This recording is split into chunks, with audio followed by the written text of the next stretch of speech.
Coming to you live from New York City, it's the Dallas Kennedy Show.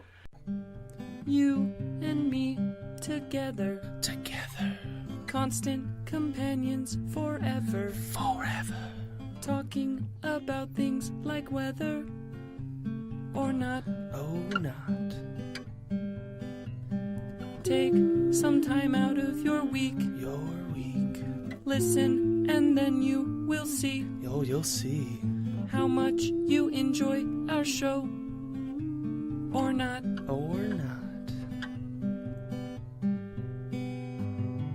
You're about to experience Constant Companion. Welcome to the Constant Companion podcast. That introduction was brought to you by Kyle. Kyle is one of my good friends. Before we get started on the show, I just want to put in a few plugs real quick. As some of you may have seen on our Facebook page, we're going to be having a extravaganza, 6-month anniversary extravaganza. We've already been doing this show for half a year now, and we just wanted to create an event where we could get together, talk. We're going to be doing a live Facebook event as well, doing a live show, and we're going to be having a bunch of different guests on. And so if you're in the BYU Idaho area and you want to come up on May 6th around 2 p.m., we'll let anybody come on. It's going to be pretty dope. There's going to be a bunch of activities. We're also going to be unveiling a new segment for the Constant Companion show, and it's going to be pretty dope. You don't want to miss it. If you can't make it, tune in on Facebook Live. It's going to be awesome. You can check out our Facebook page and find the event there if you want more information on it. Leave a comment there as well if you want to participate or if you have any suggestions for us. Also, something cool came out that we did. We came out with a new video called No Mercy. And basically, we just watched the most disturbing, crazy, funny videos that we can find on YouTube. And we let someone else watch it who has never seen it before. And we kind of just get their first impressions and then analyze it after. So if you want to check that out, go to our YouTube page. It should be on there. And so we'll just get into the show now. We have Kyle here. Hello, my name is Kyle. Kyle is one of my good friends, and he is also one of my only bald friends as well. How old are you, Kyle? I'm 23, and I'm bald by choice. By choice, and he pulls it off perfectly. We also have Dallin here as well. Hello, I was told to say the word Jew, so Jew. Perfect. Tell us a little bit about yourself, Dallin. I am 20. I am not bald by choice. And you are beautiful. Yeah, I am a beautiful, strong, independent man. And that's all we can expect. Yeah, that's it. In this 21st century day and age we live in. Amen. All right, we also have Brayton here. Y'all know Brayton. Say hi, Brayton. Hi. Said say, not sing. Oh, sorry. He is our official producer of the show. We don't know what he does, but he does it well. And that's all that matters. That is all that matters. So for the show today, we're doing something that we did a couple months ago where we talked about conspiracy theories. And it was just me and Connor, and we were talking, and we didn't really know what we were talking about, which is why we brought in Kyle here, because Kyle is one of the foremost, best experts on conspiracy theories in the world we live in today. I'm actually an expert on most things. He is. He's very prideful, and he likes to share this with everybody he knows. And we brought Dallin here because he is one of the most sarcastic people I know, but yet in such a wonderful way as well. Is that true, Dallin? No, that's not true at all, Dallas. You don't see it. We see it. Oh, we definitely see it. Thanks, guys. Brayton knows. Thanks, Kyle guys. knows. You are. And so we're going to bring 3 theories to light today that are controversial, that a lot of people can relate to, and also one very important one that a lot of people at BYU, students in particular, struggle with.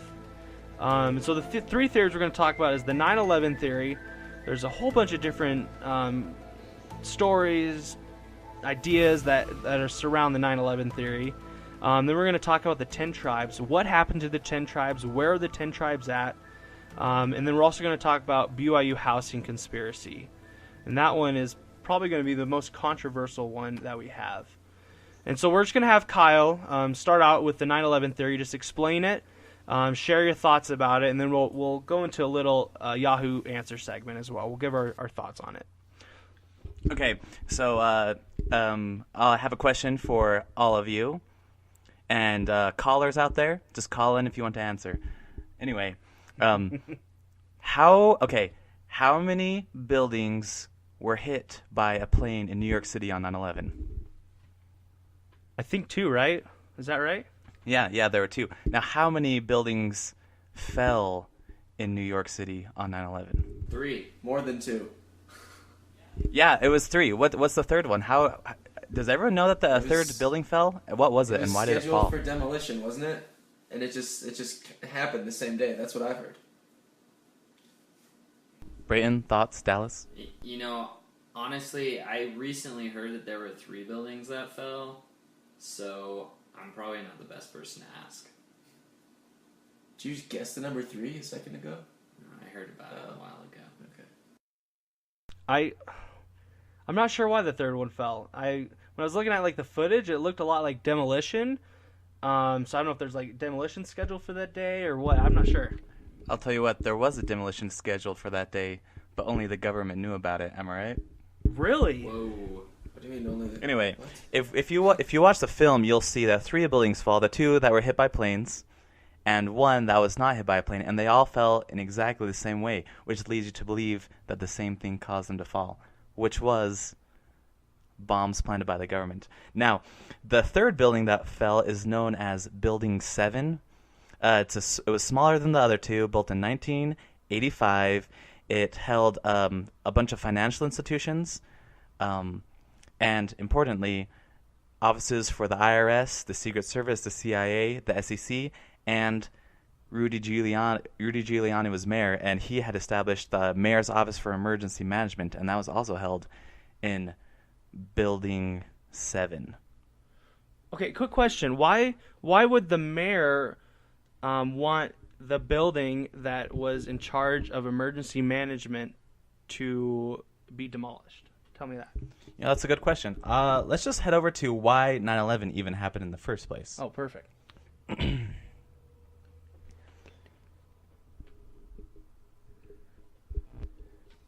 Okay. 9/11 happened because... Well, 9/11 happened on 9/11 because on September 12th, 2001, $240 billion in fraudulent securities became due and payable by the U.S. Treasury, and paying those securities would have exposed the necessary links in hundreds of massive global international money laundering schemes, and hundreds of elected and non-elected officials would have gone to prison based on hundreds of current and ongoing investigations at that time. Evidence of money laundering, arms sales, drug sales, violations of the Foreign and Corrupt Practices Act, and many more crimes were destroyed forever. Oh my goodness. Wait a second. So you're telling me that all of this happened mostly because of money? Isn't that That's why everything happens? Definitely because of money. Jeez. Wow, that's intense. So we know this for a fact, though, that these hundreds or thousands of government employees would have been gone to jail? Oh, undoubtedly. It's been proven by several neckbeards on the internet. Really? Incontrovertibly. Well, what are your thoughts, Dallin and Brayton? I mean, look, here's my thing. With all these conspiracy theories, right, the whole point of it is you call into question the information given to you by the government, and you get information from somewhere else. So if you start to doubt information from one source, who's to say you shouldn't doubt information you get from other sources? Like, who are these neckbeards on the internet? Are they just people who are just adding fuel to this fire just because it's an interesting thing, because it sparks interest, because simply because it's controversial? And are they making it up, or is the government lying about it? I don't think anyone really knows. I think the question we need to be asking is the book from National Treasure really in the Library of Congress, and does that really have all the government secrets? I think that's the only conspiracy theory we need to be talking about, but that's just my 2 cents. Okay, so I don't necessarily agree with all that. I do agree with there being a book with all the answers in it. But I'm going to say, I think if there's anyone you're going to trust, it's definitely going to be the neckbeards. Because those people they're not afraid to say what's actually happening. You know, you got all these politics involved with these politicians, money, all of this crap that goes on, right? But these neckbeards, they don't have anything to lose. So why would they lie to us? That's what I'm saying. I think they're the truth tellers. That's an interesting point, Brayton. And one thing I want to just add real quick, there's a book I read called The Overton Window by Glenn Beck. And if you haven't read this and you're a conspiracy theorist... I've read it. Okay. Isn't it fantastic at explaining kind of like these events that happen that help higher up officials or businesses gain more control and like basically trust more in those governments and give over their rights to these people that can protect them because they feel that they need protection or freedom over their own security, I guess. Well, they want more security. They want more protection rather than freedom is what they're giving up, is what I'm saying. Yeah, and just look at the Patriot Act, which gives the government, the authority to track all of your cell phone data, your calls, look at your texts. They collect all mobile phone data of everyone in the United States. And, who knows what they do with it? Does anyone know what they do with that data? I don't. Edward Snowden. They're definitely not catching terrorists. That's for sure. Anyway, so the 9/11 is the impetus for Congress passing the Patriot Act, giving the government so much more power to encroach on your lives and control the things that happen in the country. So yeah, I think the Overton Window makes a good point. I thought it was very well written, but that was back when I also thought Glenn Beck was sane. Well, we didn't really think he was sane back then either, because he says a lot of crazy things. But as you read this book, a lot of it makes sense, and a lot of it you can kind of just come to know, and a lot of it you can see like happening in our own lives now, as there's a push for taking our guns away, or there's a push for higher taxes, whatever it may be. These are all just giving more control to the government. And that's really what conspiracy theories are all about. Taxes are theft. Taxes are theft. What? Okay, never mind. We'll keep going with this. That's a whole nother topic. 18th century colonists, taxes are theft. You're gonna throw your tea in the harbor after this podcast? Jeez. I never enjoy tea. Yeah, tea's not great. I don't like it that much. I'd throw it in the harbor. I don't really like any hot drinks.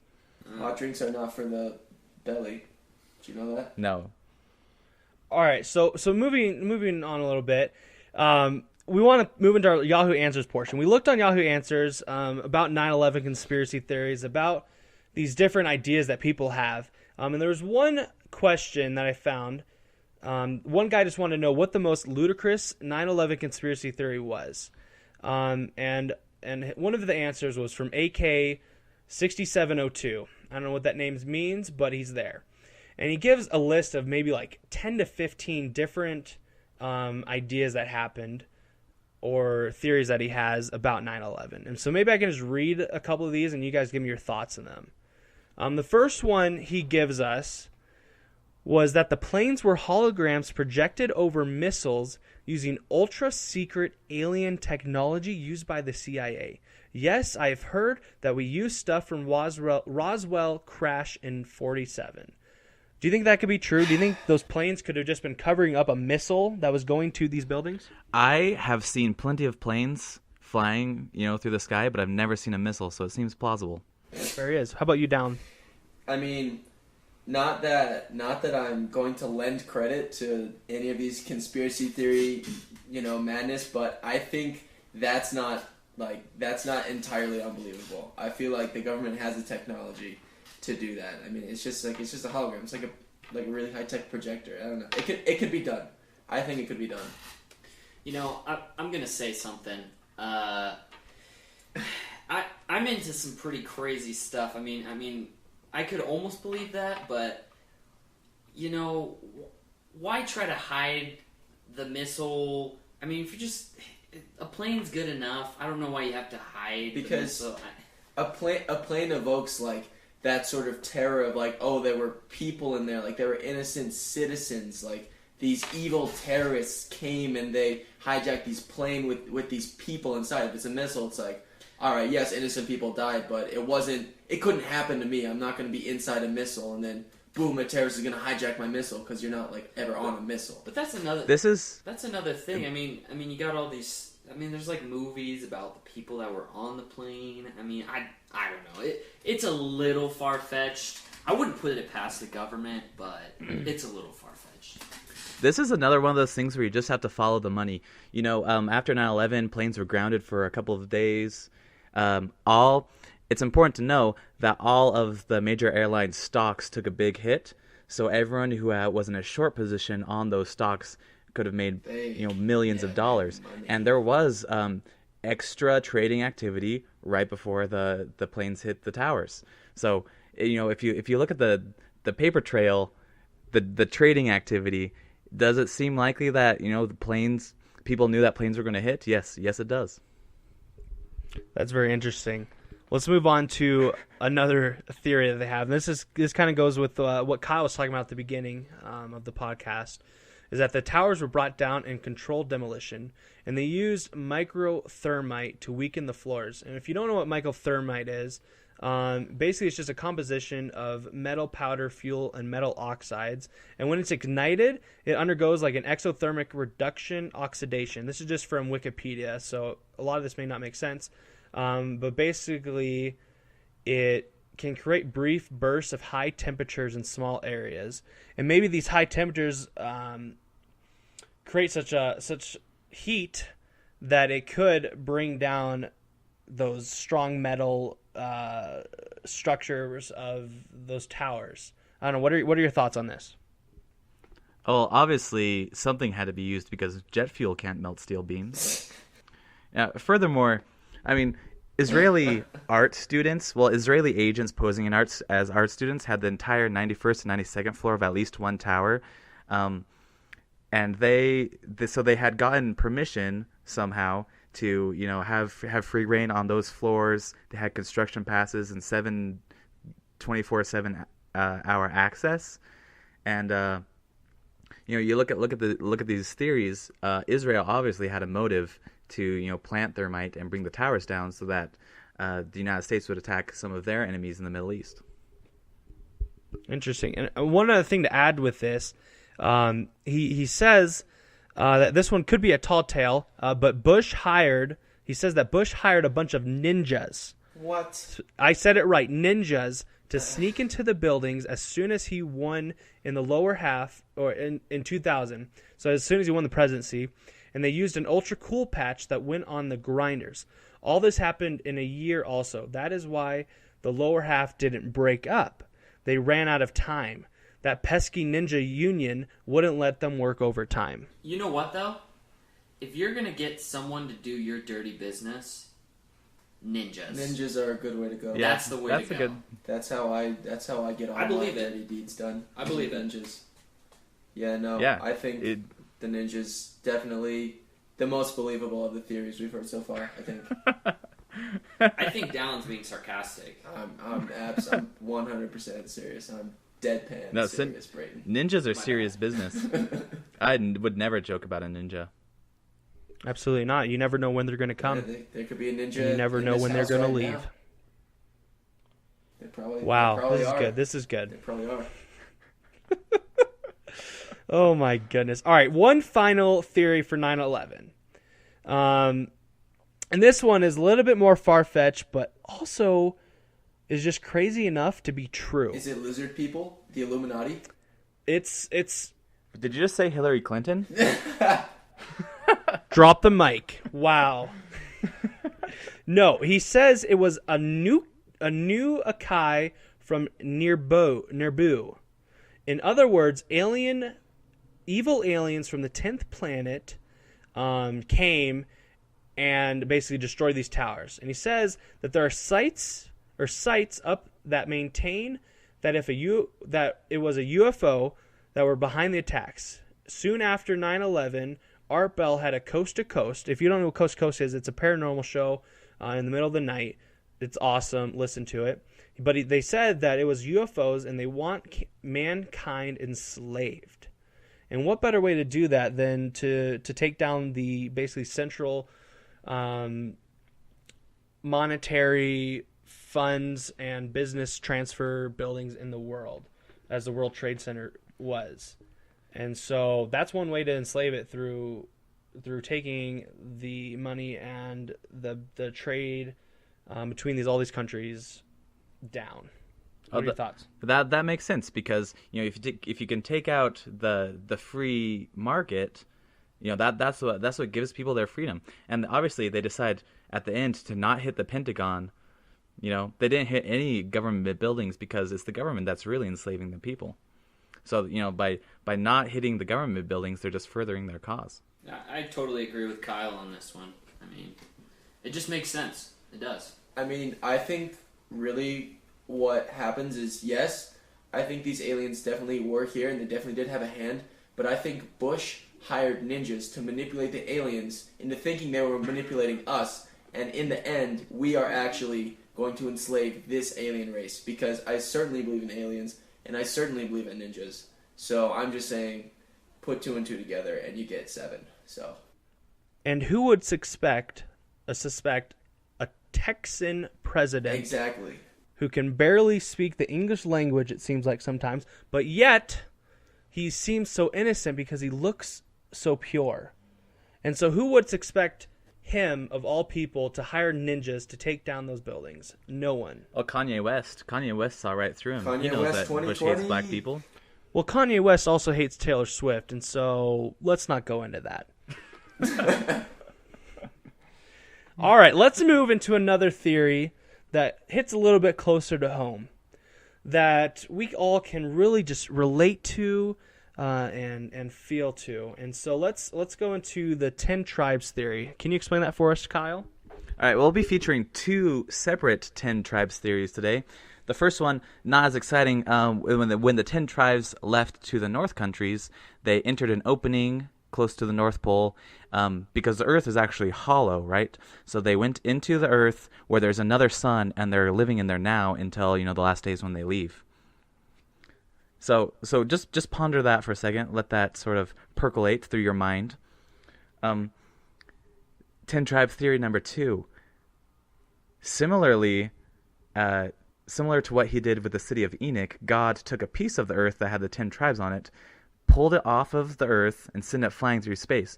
Now, at the last days, that this piece of earth, along with the piece of earth that the city of Enoch is on, those will both come and rejoin with the earth. Now, you see, especially in the 90s, Satan obviously has control of Hollywood, and he influenced directors to make movies such as Armageddon, in which meteors hit the Earth, and NASA has to blow them up with missiles in order to save the people.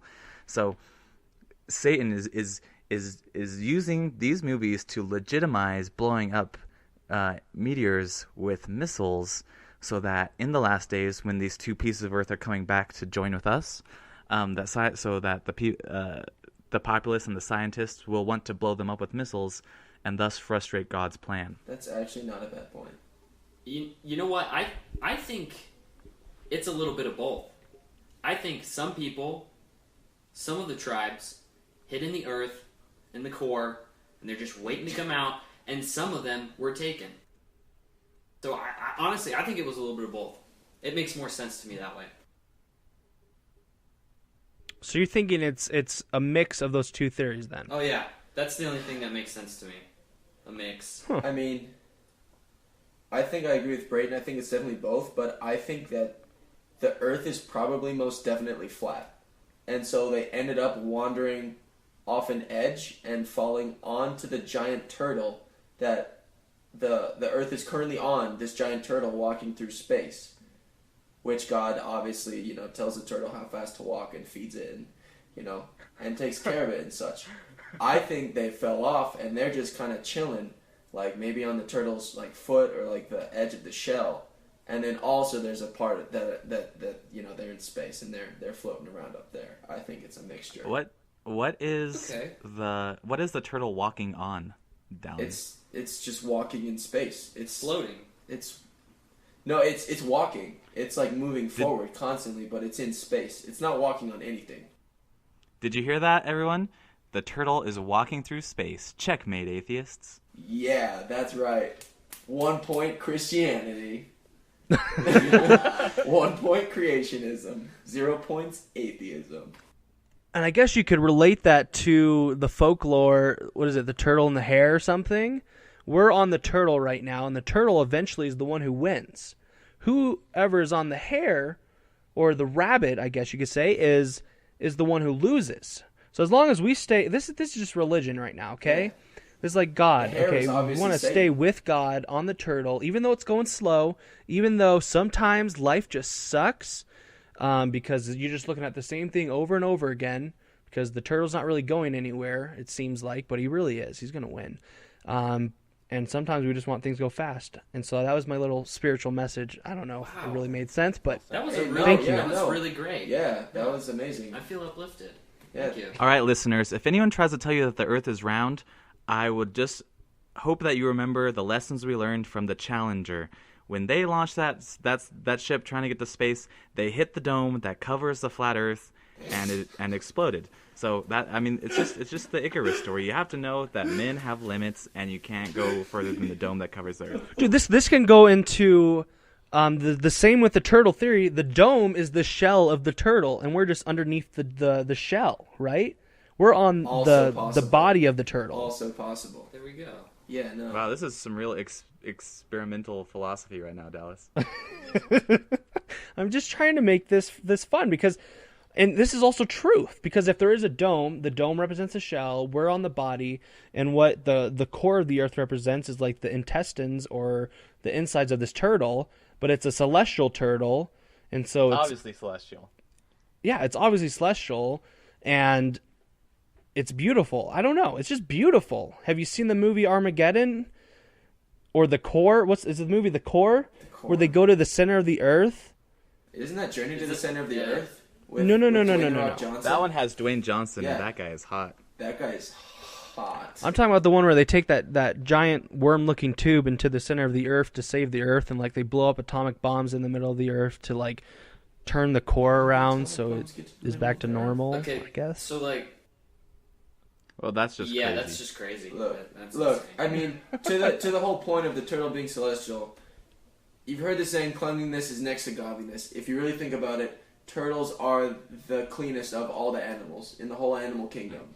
If you think, have you ever seen a dirty turtles turtle? hang out? In the water? Exactly, they're constantly bathing. Have you ever seen a dirty turtle? Riddle me that, atheists. I haven't. I've never seen a dirty turtle. Exactly. Turtles don't get dirty. Have you seen a dirty frog? Oh, all the time. Yeah, there's dirty frogs everywhere. Frogs are disgusting. There you go. They live in water too. They hang out in water, but yet they're disgusting. In the dirty water. Yeah, they hang out in the dirty water. Turtles are our spirit animal, or should be. We should strive to have turtles be our spirit animal because they're pure. Strive to cultivate within yourself turtle-ish characteristics. Just like the Master of Disguise. That guy's probably going to the Celestial Kingdom. I'm not gonna lie. I once dissected a turtle, and with you. It was pretty. Was it clean? It was pretty clean. Yeah, no. Yeah, it was pretty clean. Its insides were turtly clean. Yeah, see, just another point. This is like 4 points for creationism and Christianity, and 0 for atheism so far. So I think this brings us to the important point of recycling. When you're drinking a 6-pack, make sure you cut up the plastic rings and then recycle them so that they don't go, into the ocean and harm our turtle friends. So is grass turtle hair then? is grass turtle hair. Like it's the grass. Are on boulders Earth. turtle warts? Oh, I see. Are trees turtle long hairs or skin, whatever you want it to be, Skin okay? tags. You know, I think we're going too far into this analogy. Yeah. Are mountains or no? Are volcanoes are turtle warts that are popping? What's pop? Ew, Or what? pimples. I What's meant. on- Sorry, what's on pop? pimples. Did you get those frozen off or something? No, If you because the turtles are if you clean. pop your warts, you're messed up. The warts are the North and South Pole, Antarctica, and so because they're frozen, the wart is underneath the frozen ice. Well, I mean, a wart is like a bump, but the North Pole is the opposite because it's a hole. That's how the 10 tribes got in there. Mind blown. Wow. Okay, we just went way off track, but yet we were still on track, and so that is what is important. Let us move on. Any other thoughts, real quick, for the 10 tribes I feel theory like before we move should- on? We should just move on because we've just gotten completely lost in this metaphor of turtles and celestial beings. Turtle love. We should- Oh, one other thing. Oh, no. One other thing. Teenage Mutant Ninja Turtles. Okay. What is their favorite food? Pizza. What is the greatest food in the world? Pizza. Bacon. Whoa. Pizza with bacon on Bacon it. pizza. You can put anything on pizza. Yet, and so the Teenage Mutant Ninja Turtles are pure angels sent from God to help us understand that pizzas are pure and turtles are pure, and we are on a turtle now. Love us all. Let's move on. I'm sorry. Yeah, before we get struck by lightning. We won't, because it's truth. Yeah, we've said nothing but truth, so don't be a doubter. All right, let's move on to our last theory, the BYU housing theory. Just a little preface to BYU. BYU housing is probably the worst in the world.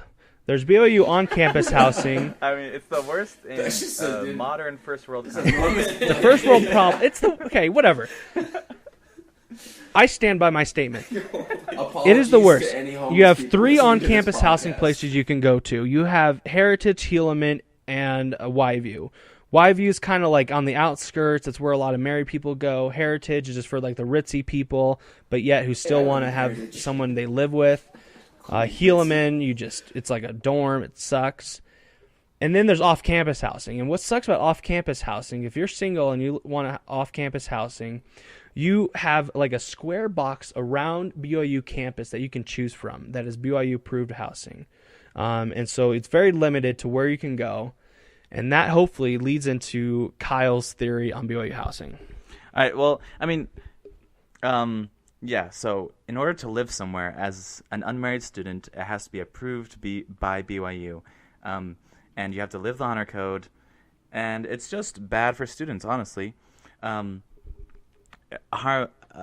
place I currently live, we have 6 guys living there who each pay like $300 a month.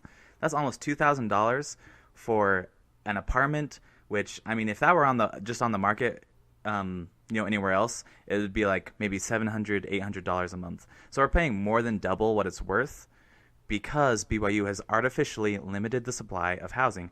And actually, where I live right now is owned. It was bought a few years ago by the corporation of the presiding bishopric of the Church of Jesus Christ of Latter-day Saints. So, the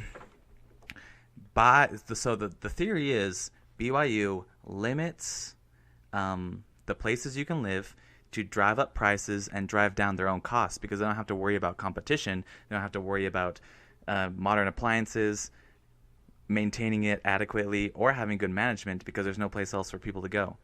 So by limiting the supply and cutting costs, they can just make a lot of money by buying the property around BYU. Now, I think this is important because you look at the honor code. When was the honor code in the form it's currently in instituted? It's only been around since the 1960s. BYU existed for more time without the honor code than it has with the honor code. So the requirement for approved housing is relatively new. Now that makes even more sense when you look at the Church of Jesus Christ of Latter-day Saints financials. The church published their financials up until 1959, And it was only after that there was a requirement for approved housing. So, can you follow money? You can't, because the financials are obfuscated. You can always follow the money. You just got to know the right people, whatever it is. Okay, that is interesting. What are your thoughts, Dallin? What are your thoughts, Brayton? Give them to me hard and straight. So, honestly, my personal belief, I don't think it really has anything to do with the church itself. I think it's corrupt people. Corrupt people that just want to make a lot of money, and they're kind of using the honor code as a way to sort of like trick us and maybe even push the blame onto, BYU and their rules and everything. But in reality, it's just greedy people that are buying up these apartment complexes and just making like 6 dudes pay for, like Kyle said, $2,000 for an apartment that probably only costs like $200, really, if you think about it, and they'd still be making money. I mean, some of these apartments are intense. I mean, they're intense, and I mean that like it's like living in a tent. Yeah, it's a dump. It's disgusting. I think there's certainly something to be said with the whole restricting the supply in order to be able to sort of have a monopoly over what they can set their prices at, and excluding the competition. I think that's I don't even think that's even a conspiracy theory. I'm sure that's factual. I'm sure you could probably call someone at BYU who is in charge of contracting housing and say, "Do you guys do this on purpose?" And they'll say, "Absolutely, we do." But correct me if I'm wrong. Can you get places like BYU approved, like that aren't currently BYU approved? Can you find somewhere to live and then just have BYU approve it? I've heard you can do that. If it's within the boundaries. I also think you have to be living with family members. Yeah, you can't just like rent a house with your friends and ask for it to be approved. You have to be married or living with family. Yeah. Now, one thing you said, Brayton, I don't know if it's just. I don't think that the owners of these apartments are conspiracy. That's just business. That's just the market is giving it to them that way, and they're just charging, what everybody else is charging. It's just part of business, or they're undercutting people, undercutting to attract more attention to their place, or whatever it may be. Okay, I don't think it's necessarily the businesses or the owners of these apartments that, but it very well could be. I mean, it's business. But it's greedy business. But that's business. That's capitalism. Yeah, that's capitalism. Business. Yeah. What business isn't greedy business? They're taking advantage of poor college students who really shouldn't be paying that much. And it might be business, but I don't agree with that. Well, I mean, when you think about it, our tuition is so astronomically low compared to almost every other high quality university out there.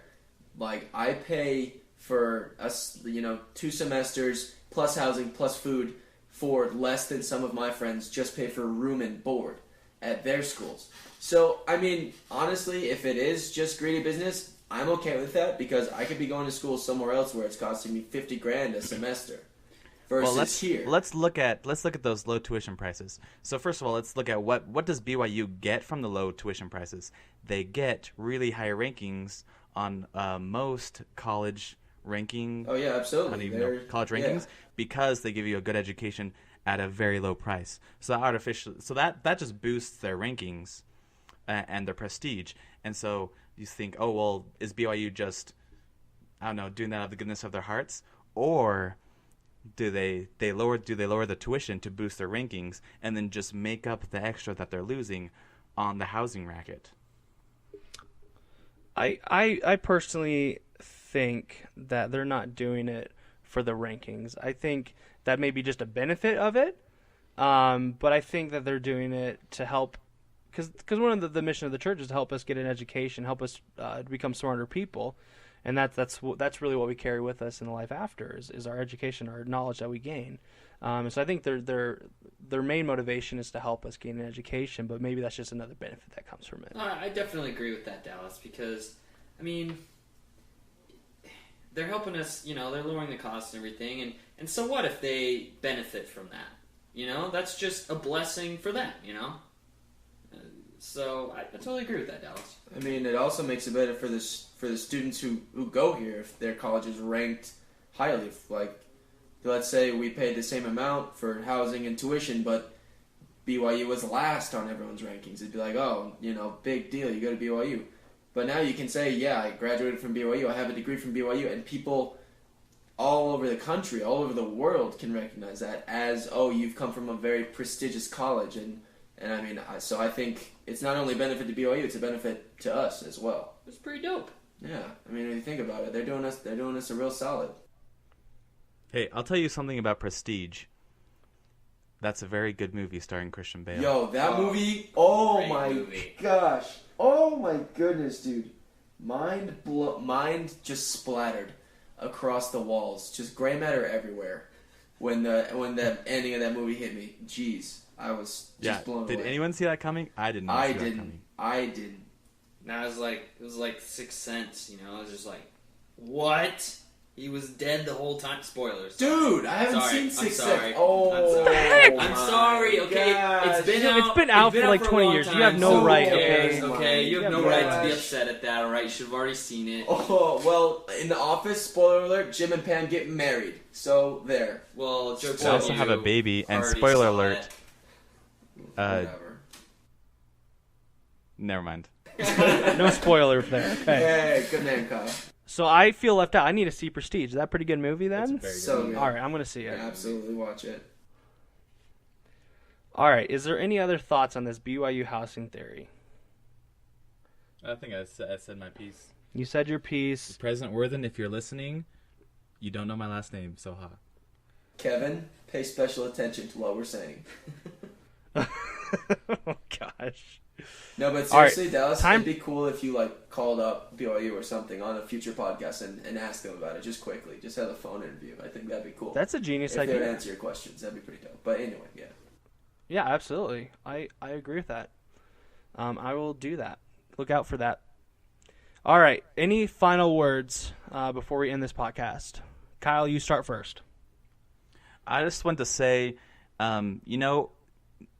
any year that you're going to the polls to vote, just remember to vote against civil asset forfeiture, and we vote for term limits, and by the way, taxation is theft. Wow. Okay, Dallin, go. Turtles are clean, ninjas are everywhere, and housing is sort of a scam, sort of not a scam. Amen. Brayton, go. Trust the neckbeards. Oh my! They trust know the way. They know the truth. Trust the neck. They know everything. Wow. Okay. That is some pretty good advice. I want to just spend the last 2-3 minutes real quick just sharing a quick story that happened to me that is almost a conspiracy theory within my own family. If that's all right. Is that all right with y'all if I share this? I don't know, man. It sounds a little personal. No, it's not. It's very very public because it happened at an aquarium. We were watching turtles. Hey. Side note. Okay. So what happened? This was April 1st, 2011. Me and my mom were in Atlanta, Georgia. This is not a grammar podcast. I was about to say your last name. Kyle. His last name's not Zollinger, President Worthen. Okay. Let's keep going. We were at the Atlanta, Georgia aquarium, and we were watching turtles. And recently, like a week or two before, I had this growth just right above my butt crack. This is very This already feels too personal. I'm open with already this. I'm feels fine too with personal. this. No, this is fine because it's Alright. not. It doesn't have to do with my butt, okay? But there was a growth there, and it looked like a lips that were pursed together or something, okay? And so I got it checked out, and they were gonna call me like a week or two later with results, like what it was. Is it a fifth nipple? I'm getting there, Kyle. Let me speak. I'm just kidding. Okay, but so my mom, she gets this call during our visit to this aquarium, and she looks at me, then she looks back at the ground. She's like, "Oh, okay, I'll let him know." And my heart's beating. I'm thinking, what's happening? And for those who don't know, I do have 4 nipples. If you want to see them, and if you see me in person, I'll show you them. Can I see them after this story? Absolutely. Thanks, man. And she hangs up the phone and she says to me, Dallas, I have some news for you. This is news that's going to change your life. And I look at her and I think, oh my gosh, what is this? So I ask her, what was it? Who was that? Who was on the phone? And she's like, that was Dr. So-and-so. And she wanted me to let you know that they tested your growth, and that's the lips of your twin brother coming out of you. What? And I'm thinking in my mind, what is happening? I have a twin brother? I always knew there was something different about me because I had 4 nipples and I had a growth come out of my butt. And I'm like, okay, so when are his eyes going to come out? And I was thinking, maybe pretty soon I'm going to be able to talk to my brother. I'm going to think, what is his name going to be? Are we going to name him Houston or San Antonio or Amarillo? I don't know. Because if you don't know, my brother's name's Austin. I'm Dallas, and it's Texas I name. feel like you'd have to name the brother Texas. So it'd be Dallas, Texas. Okay, so I'm thinking, what is this? And for like literally an hour, she doesn't say anything. She just tells me the news. I'm just walking around the aquarium, pondering life, thinking, why did God put my twin brother inside of me? Inside your butt. And I'm thinking, maybe this is why I have asthma. Maybe this is why I smell weird. I don't know. Okay? I don't smell weird. I was just adding. Okay. Continuing on. Hour later, after I'm looking at these whales, I'm thinking about life, my mom looks me straight in the eye and she says, April Fool's, mother lover. And I'm just like, what? And I start crying because my dreams were just shut down. I thought I had another brother. I thought I had a twin brother. And I was so sad. Dude, your mom's a savage. She is. And like a month later, I got this cyst removed. And I still don't know why I have 4 nipples. So if you're listening to this, let me know. That's my story. I'm sticking to it. That was one of the greatest April Fool's pranks anyone has ever pulled on me. It's also conspiracy theory because my mom, for a little bit of time, made me think that I had a twin brother inside of me. Dallas, can I just say it's obvious, it's clearly obvious, painfully obvious that you have a lipless, nippleless twin brother running around on this earth that your mother has not informed you of. I'd just like to say, she's playing you. Oh my gosh. What if it's true? What if there's a guy that has no nipples because I have his nipples? Then I'm right. Listeners, if you ever see a lipless, nippleless man running around, please feel free to email me at kyle@constantcompanionpodcast.com. You have a Constant Companion email? Why don't I have one? We haven't got around to that yet, Dallin. Thanks. Except for mine, it's real. It's real. It's real. All right, well, that wraps up our show. Thank you so much for listening. Thank you, Kyle, Dallin, and Brayton for being on. We love you guys so much. You guys are great guys. Thank you, Kyle, for the conspiracy theories. Those were so good. Anytime.